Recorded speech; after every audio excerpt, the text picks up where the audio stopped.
Hi guys, നമ്മളെല്ലാവരും ചക്ക വേവിച്ച് കഴിക്കാറുണ്ടല്ലോ അല്ലേ? പക്ഷേങ്കിൽ ഇതുപോലെ ചക്ക കഴിക്കുന്നതിന് മുമ്പുള്ള പ്രോസസ്സിംഗ് ഒക്കെ നമ്മളൊന്ന് കണ്ടു കഴിഞ്ഞാൽ എല്ലാവർക്കും ഭയങ്കര ആർത്തിയോടെ കഴിക്കുന്ന ഒരു ഐറ്റമാണ് അല്ലേ? അപ്പോൾ ഒരു 50% ആണുങ്ങൾക്കും ഈ കഷ്ടപ്പാട് എങ്ങനെയാണ്, അല്ലെങ്കിൽ ഇത് ചെയ്യുന്നതിൻ്റെ ഉള്ള ബുദ്ധിമുട്ട് എങ്ങനെയാണെന്ന് അറിയത്തില്ല. എല്ലാവരും അല്ല, ചിലർക്കൊക്കെ. അപ്പോൾ നമ്മളെല്ലാവരും കഴിക്കാൻ വേണ്ടി കൈ കഴുകി വന്നിരുന്ന് നമ്മൾ വലിയ ആർത്തിയോടൊക്കെ കഴിക്കുന്ന ഒരു ഭക്ഷണമാണ് അല്ലേ?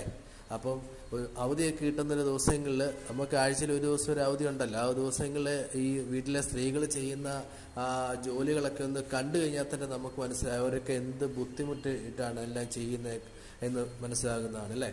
അപ്പോൾ അതുകൊണ്ടൊക്കെ എനിക്കൊരു ദിവസം അവധി കിട്ടിയപ്പോൾ ഞാൻ വീട്ടിലിരുന്നിട്ട് ഞങ്ങളുടെ അമ്മ ചെയ്യുന്ന ഈ ഒരു ചക്കയ്ക്ക് വേണ്ടിയിട്ടുള്ള ഈ പരിപാടി, ചകിണി കാര്യങ്ങളെല്ലാം കളയുന്നു, അതിൻ്റെ ചക്കക്കുരു എടുത്ത് സെപ്പറേറ്റ് മാറ്റുന്നു, അതുപോലെ അത്